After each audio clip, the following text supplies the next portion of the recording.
Estamos aquí conversando fuera del aire con Nitza, la senadora del Partido No Progresista, Denis Márquez, representante del Partido Independentista Puertorriqueño, y Héctor Ferrer Santiago, representante del Partido Popular Democrático. Bienvenidos.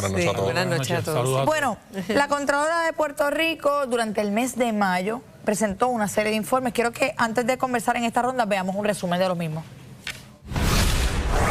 La Oficina de la Contralora de Puerto Rico ha estado publicando informes y auditorías a diferentes entes gubernamentales en las últimas semanas. Solo durante el mes de mayo, la Contralora publicó auditorías sobre los municipios de Maunabo, Cataño, Lajas y Añasco, así como el negociado de la policía, la Autoridad de Tierras y el área local laboral Guaynabo-Toa Baja, señalando desde deficiencias administrativas y problemas de contratación hasta pagos contrarios a la ley y posibles irregularidades en el uso de fondos públicos. Comenzando junio, la Contralora publicó una auditoría sobre el manejo fiscal relacionado al contrato entre la Autoridad de Energía Eléctrica y Luma Energy. El informe investigó el periodo entre junio de 2020 y junio de 2024 y señaló deficiencias en el manejo y reposición de fondos, así como fallas en la documentación utilizada para justificar transferencias millonarias de dinero.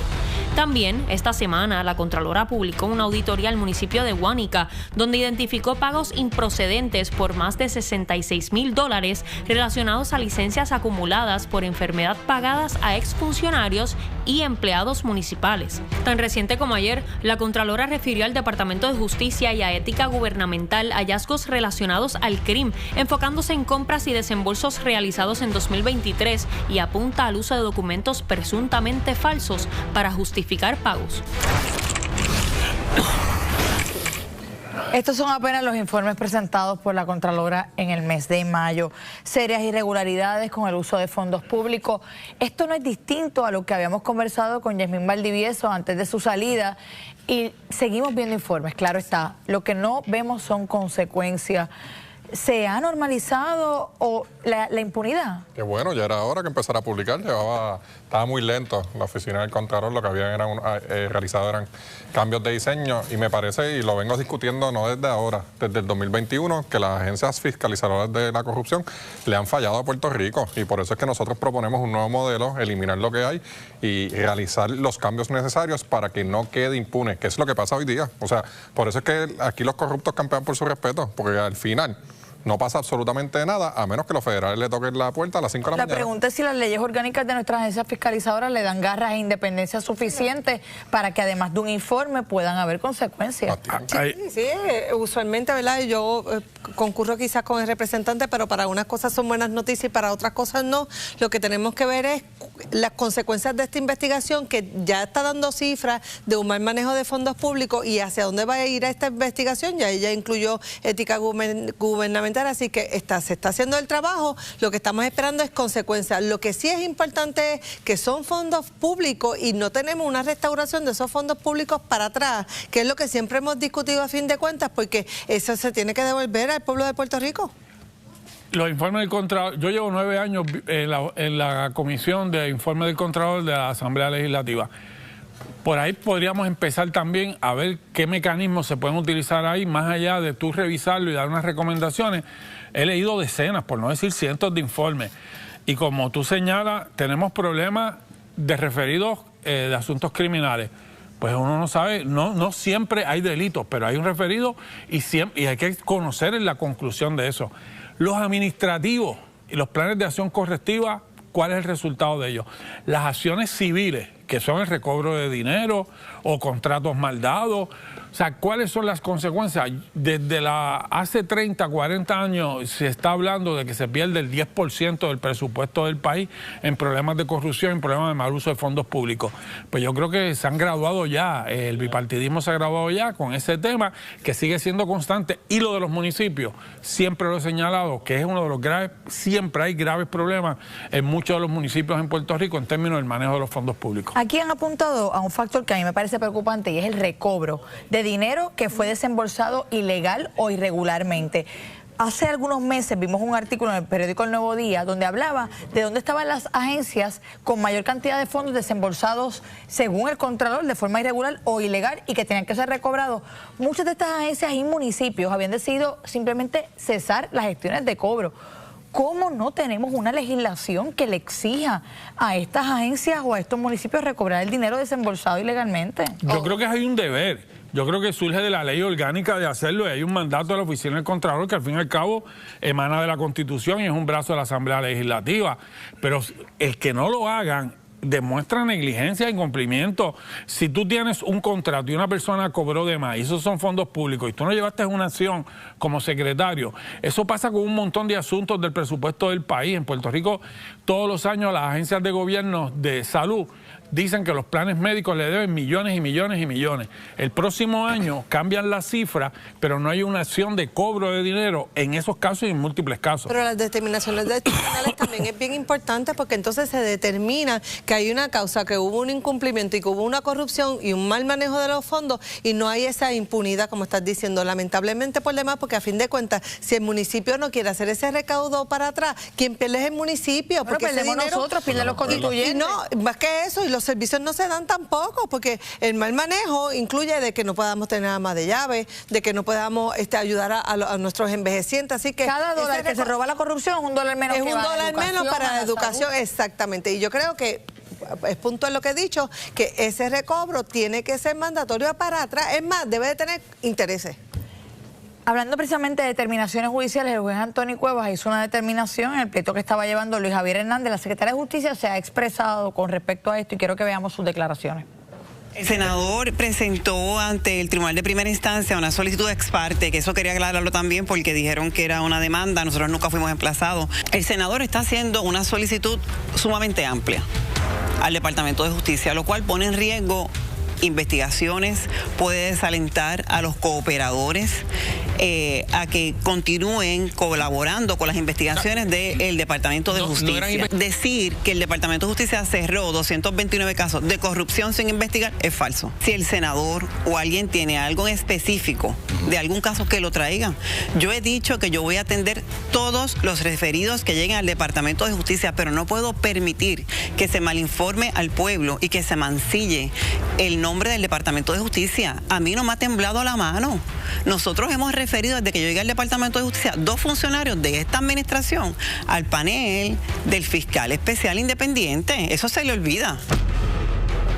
Se le olvida al país también el toallazo a Baby.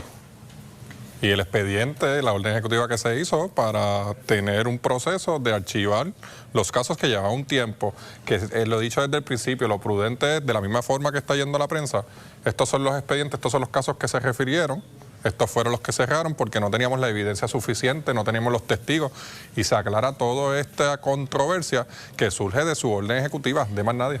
El senador Luis Javier Hernández, en virtud del Código Político, particularmente el artículo 34A, no tenía legitimación activa para solicitar esto, según establece el juez. El juez dice que era el presidente del cuerpo, el vicepresidente del Senado o el cuerpo en sí mismo quien podía hacer la solicitud.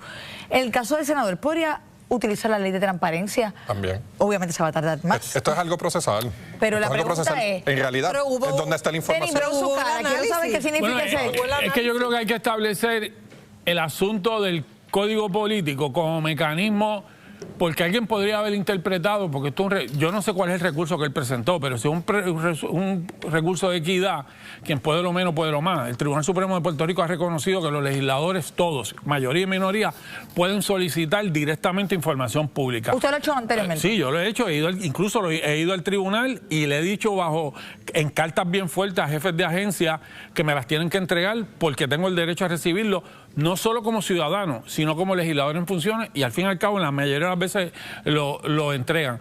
Aquí es un asunto de utilizar un mecanismo de cuál es el más adecuado, de cuál va a ser el más rápido, y que justicia entonces, una cosa son investigaciones en vivo y otra cosa son investigaciones cerradas, que eso, si están cerradas y ya no hay nada que hacer, pues eso es información pública.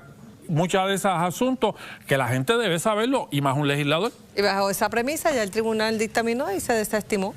Y hay otros recursos también, si el senador quiere buscar, ¿verdad? Como dice el presidente del Senado, si quiere buscar otros recursos, pues mira, que bien, para bien sea, pero para unos méritos los tribunales son bien buenos y para otros no. En este caso, pues no falló a favor del senador. Pero al final, la información que surge de una orden ejecutiva que ella planteó, de que hay unos expedientes que se cerraron, y eso lo han dicho públicamente, el país debe conocer cuáles de esos casos se cerraron y por qué fueron las razones, y el hecho de que tengan que ir a los tribunales para pedir esa información me parece totalmente ilógico. Bueno, en este caso fue el senador, una petición, no fue el país. Pero tuvo que ir al tribunal. Es el senador, pero y no fallaron. Debería ser parte de un informe continuo de asuntos públicos del Departamento de Justicia. Este es el listado de los cerrados, este es el listado de los que no pueden dar ningún tipo de información porque están abiertos, están activos. Y yo creo pero que aquí, la ley de transparencia es cualquier cosa menos eso. Y aquí tuvimos a la Secretaria de Justicia. Ella dijo que todo esto surgió por un informe de la Oficina de la Contralora que le había indicado que ellos tenían miles de casos arrastrados por años, y ellos decidieron crear 13 factores, esto fue las palabras de la secretaria, 13 factores para determinar si cerraban o no un caso. Si realmente el mecanismo es tan objetivo como ellos dicen, de que si no se cumplen con esos 13 factores es que lo cierran, no entiendo cuál sería la objeción a darle tranquilidad a todas las partes y decir, mira, estos son los casos que tenemos, estos son los factores, por esto, esta fue la rúbrica que se utilizó. Tenemos activos tanto, hemos cerrado esto, lo cerramos porque no cumplieron con los factores, no teníamos evidencia, no teníamos testigos, no teníamos cooperadores, no hay nada que podamos hacer. Igual, si hay elementos de confidencialidad, que como los que los tachen. La ley primero que la ley lo protege, y una de las excepciones a la información es los asuntos de que están bajo investigación. Pero los casos, la información, es el primer tema que hablamos aquí ahorita, los informes del Contralor, que hay unos referidos, uno quiere saber cuál es la consecuencia final de ese referido. Y es transparencia a fin de cuentas. Pero vamos a ver qué va a pasar. Y yo creo que si el senador quiere más información, hay otros medios, ¿verdad?, jurídicos que él puede ostentar esta información. Pero no falló a su favor, va a buscar otros métodos. Todo el mundo quiere la transparencia de unos casos cerrados. Pero ¿qué es lo que va a pasar? Además, tenemos la secretaria atacando al senador en vez de decir, cerramos los casos por X o Y razón. Estos son los casos cerrados. Vamos a tener la información, pero a fin de cuentas son casos cerrados que no van a llegar a nada y no va a haber consecuencias. Es transparencia de saber qué hay en esos archivos o en esos expedientes, y ahí se va a quedar. Esto no habrá que ver cuál fue la razón. Mañana tienes el de ética gubernamental. Yo tuve que llegar al Tribunal Supremo para pedirle un expediente cerrado. Porque él dice que era confidencial. El que el caso sea cerrado no significa que no tenía mérito. Claro. Habrá que ver el tipo de evaluación. Bueno, el presidente del Senado lo acaba de decir, que a veces era que no tenían todos los elementos para más de duda razonable. No era que no hubiese información. Yo creo que aquí lo que crea en quienes nos están viendo esa incertidumbre, esa desconfianza en las instituciones, es esta terquedad en encubrir, el no buscar un diálogo o un consenso, sentarse con los legisladores. ¿Qué ustedes necesitan ver para tener tranquilidad? ¿Qué les preocupa? ¿Que hayamos cerrado investigaciones de corruptos para encubrirlo? O sea, yo creo que se pueden buscar puntos medios, pero tenemos una pugna constante de la legislatura y el Departamento de Justicia que estamos teniendo a nuestro Poder Judicial, resolviéndola una y otra vez. Al final del día, esto lo vamos a alargar por 4 años porque esto ha ensombrecido totalmente la discusión de política pública, toda la controversia. Por lo menos no quedan 4, quedan 2.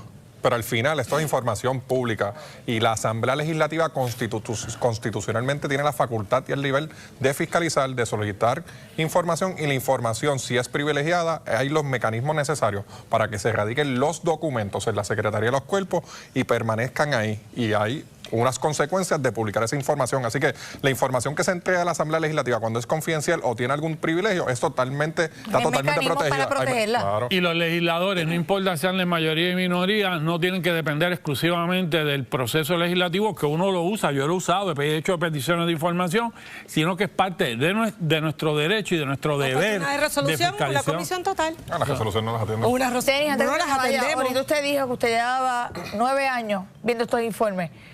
¿Ha cambiado algo? ¿Estamos en retroceso? ¿Hemos avanzado? No.